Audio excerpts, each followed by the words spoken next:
सभी भक्तजनों को नमस्कार। श्री रामचंद्र मानस प्रथम सोपान बालकांड के श्लोकों का भावार्थ हिंदी में मैं बताने जा रहा हूँ। ध्यान पूर्वक सुनिए। अक्षरों, अर्थ समूहों, रसों, छंदों और मंगलों की करने वाली सरस्वती जी और गणेश जी की मैं वंदना करता हूँ। श्रद्धा और विश्वास के स्वरूप श्री पार्वती जी और श्री शंकर जी की मैं वंदना करता हूँ, जिनके बिना सिद्धजन अपने अंतःकरण में स्थित ईश्वर को नहीं देख सकते हैं। ज्ञानमय नित्य शंकर रूपी गुरु की मैं वंदना करता हूँ, जिनके आश्रित होने से ही टेढ़ा चंद्रमा भी सर्वत्र वंदित होता है।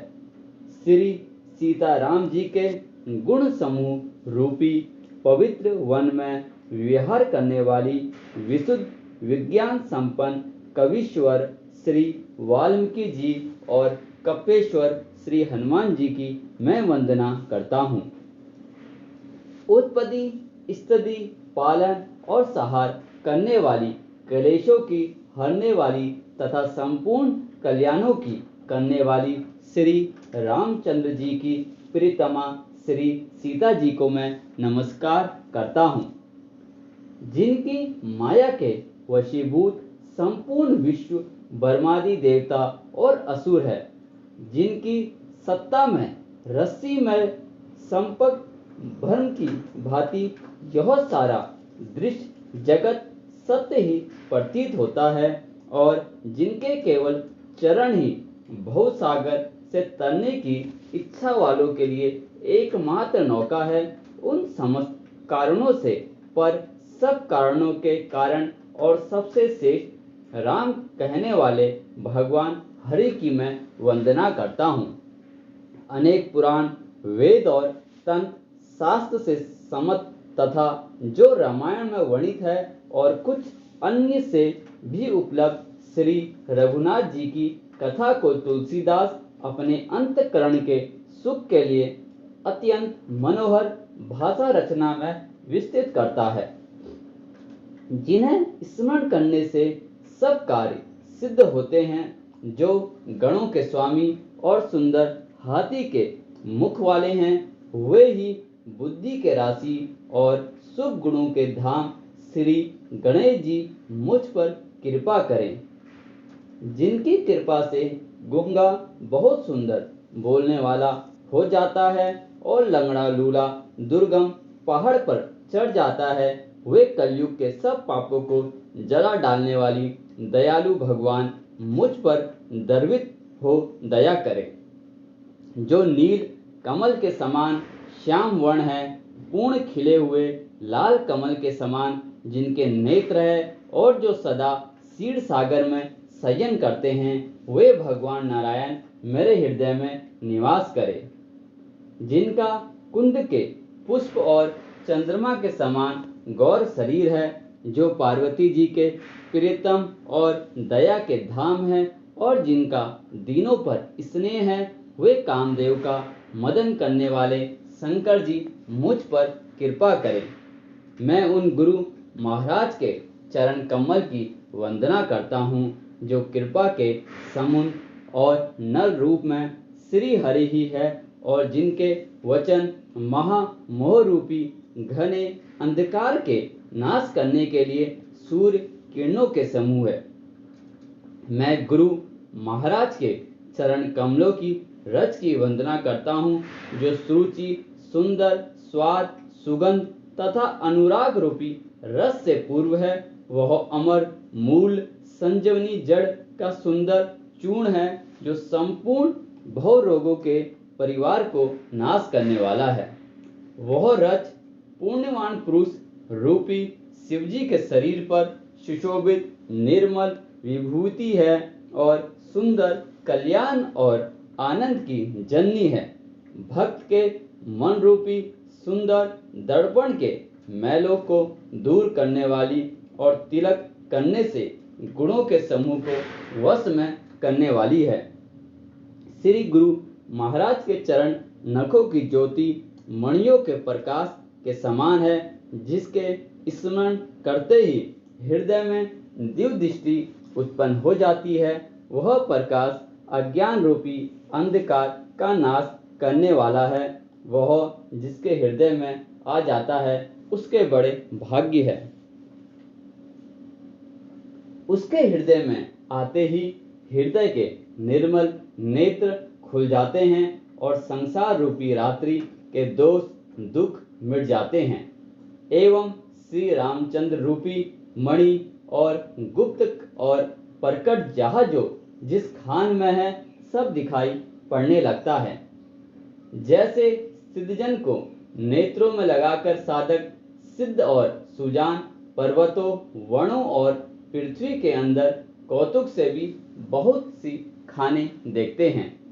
श्री गुरु महाराज के चरणों की रज कोमल और सुंदर नए नामक अज्जन है जो नेत्रों के दोषों का नाश करने वाला है। उस अज्जन से विवेक रूपी नेत्रों को निर्मल करके मैं संसार रूपी बंधन से छुड़ाने वाले श्री रामचंद्र जी का वर्णन करता हूँ। पहले पृथ्वी के देवता ब्राह्मणों के चरणों की वंदना करता हूँ जो आज्ञा से उत्पन्न सब संदेहों को हरने वाले हैं। फिर सब गुणों की खान संत समाज को प्रेम सहित सुंदर वाणी से प्रणाम करता हूँ। संतों का चरित कपास के चरित जीवन के समान शुभ है जिसका फल नीरस विशद और गुणमय होता है। कपास की टोटी नीरस होती है।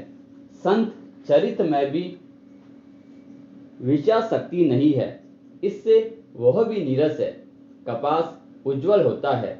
संत का हृदय भी अज्ञान और पाप रूपी अंधकार से रहित होता है, इसलिए वह विशुद्ध है और कपास में गुण तंतु होते हैं।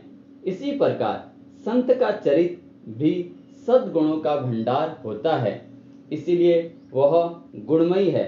जैसे कपास का धागा सुई के किए हुए छेदों को अपना तन देकर ढक देता है, अथवा कपास जैसे लोटे जाने काते जाने और बुने जाने का कष्ट सहकर भी वस्त्र के रूप में परिणित होकर दूसरों के गोपनीय स्थानों को ढकता है, उसी प्रकार संत स्वयं दुख सहकर दूसरों के छितों दोषों को ढकता है, जिसके कारण उसने जगत में वंदनीय यश प्राप्त किया है।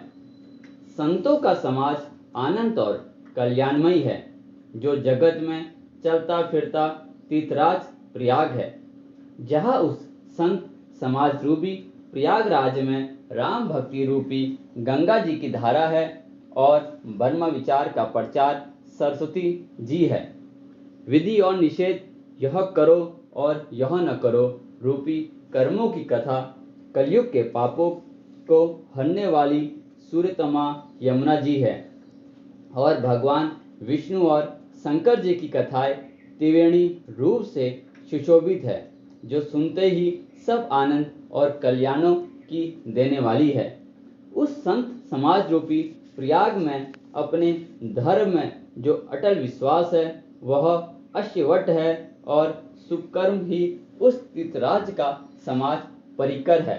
वह संत समाज रूपी प्रयागराज सब देशों में सब समय सभी को सहज ही प्राप्त हो सकता है और आदर पूर्वक सेवन करने से क्लेशों को नष्ट करने वाला है। वह तीर्थराज अलौकिक और अकथनीय एवं तत्काल फल देने वाला है, उसका प्रभाव प्रत्यक्ष है।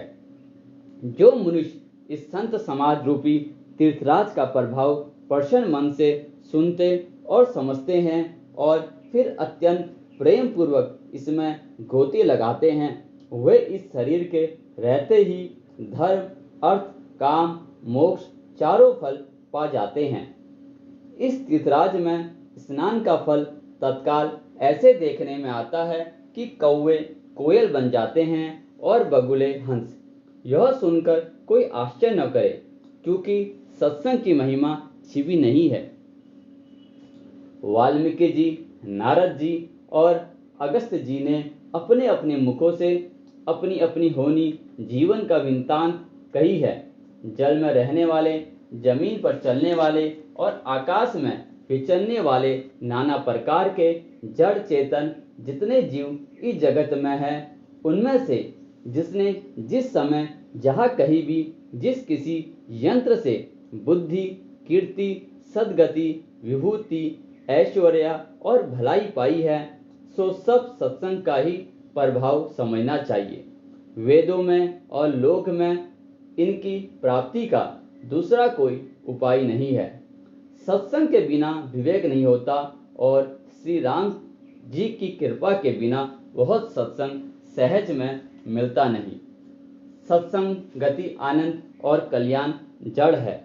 सत्संग की सिद्धि प्राप्ति ही फल है और सब साधन तो फूल है। दुष्ट भी सत्संगी पाकर सुधर जाते हैं। जैसे पारस के स्पर्श से लोहा सुहाना हो जाता है, सुंदर सोना बन जाता है। किंतु देव योग से यदि कभी सज्जन कुसंगति में पड़ जाते हैं तो वे वह भी सांप की मणि के समान अपने गुणों का ही अनुसरण करते हैं। अर्थात जिस प्रकार सांप का सत्संग पाकर भी मणि उसके विष को ग्रहण नहीं करती तथा अपने सहज गुण प्रकाश को नहीं छोड़ती, उसी प्रकार साधु पुरुष दुष्टों के संग में रहकर भी दूसरों को प्रकाश ही देते हैं। दुष्टों का उन पर कोई प्रभाव नहीं पड़ता है। ब्राह्मण, विष्णु, शिव, कवि और पंडितों की वाणी भी संत महिमा का वर्णन करने में सकुचाती है। वह मुझसे किस प्रकार नहीं कही जाती, जैसे साग तरकारी बेचने वालों से मणियों के गुण समूह नहीं कहे जा सकते। मैं संतों को प्रणाम करता हूँ जिनके चित्त में समता है, जिनका न कोई मित्र है और न कोई शत्रु। जैसे अंजलि में रखे हुए सुंदर फूल, जिस हाथ ने फूलों को तोड़ा और जिसने उनको रखा, उन दोनों ही हाथों को समान रूप से सुगंधित करते हैं।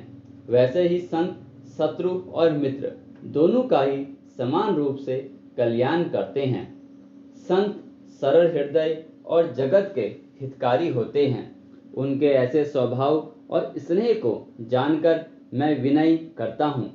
मेरी इस बाल विनय को सुनकर कृपा करके श्री राम जी के चरणों में मुझे कीर्ति दे।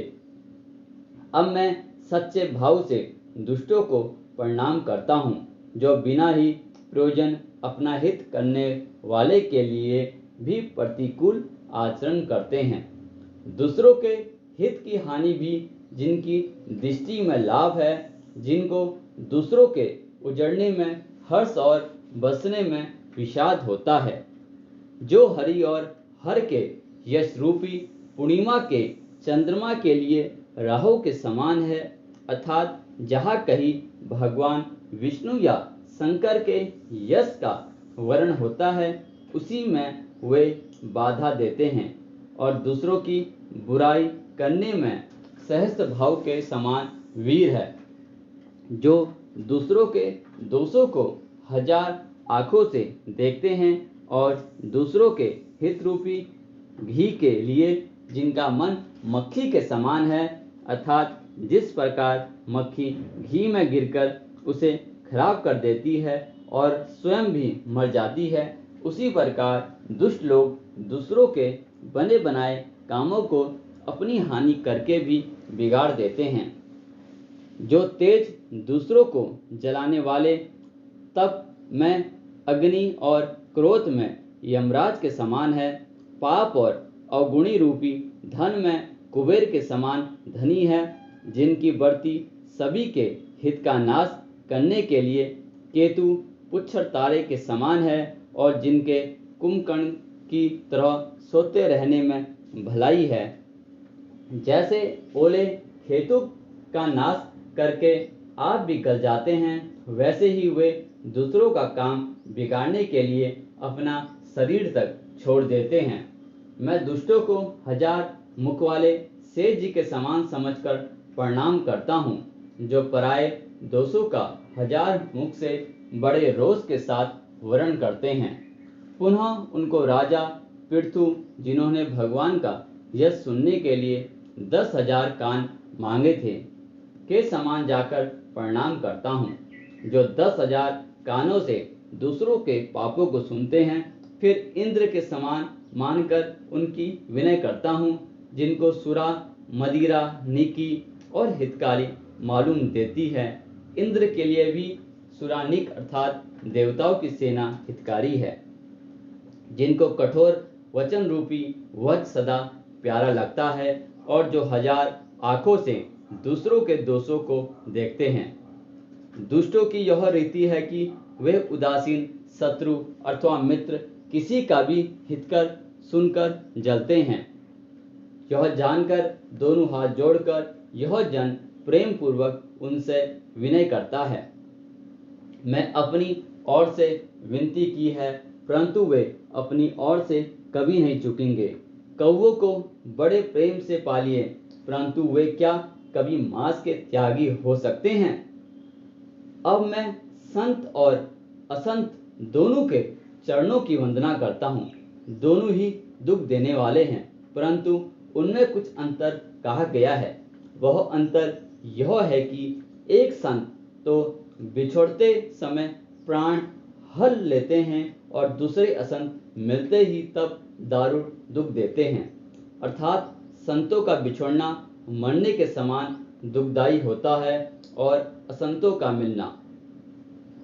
दोनों संत और असंत जगत में एक साथ पैदा होते हैं, पर एक साथ पैदा होने वाले कमल और जोग की तरह उनके गुण अलग अलग होते हैं। कमल दर्शन और स्पर्श से सुख देता है, किंतु जोग शरीर का स्पर्श पाते ही रक्त चूसने लगती है। साधु अमृत के समान मृत रूपी संसार के उबालने वाला, और असाधु मदिरा के समान मोह, परमार्थ और जड़ता उत्पन्न करने वाला है। दोनों को उत्पन्न करने वाला जगत रूपी अगाध समुद्र एक ही है। शास्त्रों में समुद्र मंथन से ही अमृत और मदिरा दोनों की उत्पत्ति बताई गई है। भले और बुरे अपनी अपनी करने के अनुसार सुंदर, यश और अपेक्ष की संपत्ति पाते हैं। अमृत, चंद्रमा, गंगा जी और साधु एवं विष, अग्नि, कलयुग के पापों, नदी आदि अर्थात कर्मनाशा और हिंसा करने वाला व्याप, इनके गुण अवगुण सब कोई जानते हैं, किंतु जिसे जो भाता है उसे वही अच्छा लगता है।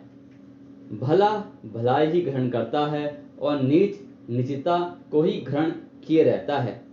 अमृत की सराहना अमर करने में होती है, और विष की मारने में। दुष्टों के पापों और अवगुणों की और साधुओं के गुणों की कथाएं दोनों ही अपार और अथात समुद्र है। इसी से कुछ गुण और दोषों का वर्णन किया गया है, क्योंकि बिना पहचाने उनका ग्रहण या त्याग नहीं हो सकता। भले बुरे सब ब्रह्मा के पैदा किए हुए हैं, पर गुण और दोषों को विचार कर वेदों ने उनको अलग अलग कर दिया है। वेद, इतिहास और पुराण कहते हैं कि ब्रह्मा की यह सृष्टि गुण अवगुण से सनी हुई है। दुख सुख, पाप पुण्य, दिन रात, साधु असाधु, सुचाति कुजाति, दानव देवता, ऊंच नीच, अमृत विष, सुजवनी सुंदर जीवन, मृत माया ब्रह्मा, जीव ईश्वर, संपत्ति दरिद्र, रख राजा, काशी मगध, गंगा कर्मनाशा, मारवाड़ मालवा, ब्राह्मण कसाई, स्वर्ग नर्क, अनुराग वैराग, ये सभी पदार्थ ब्रह्मा की सृष्टि में है। वेद शास्त्रों ने उनके गुण दोषों का विग्रह कर दिया है। जय ओम जय रामचंद्र।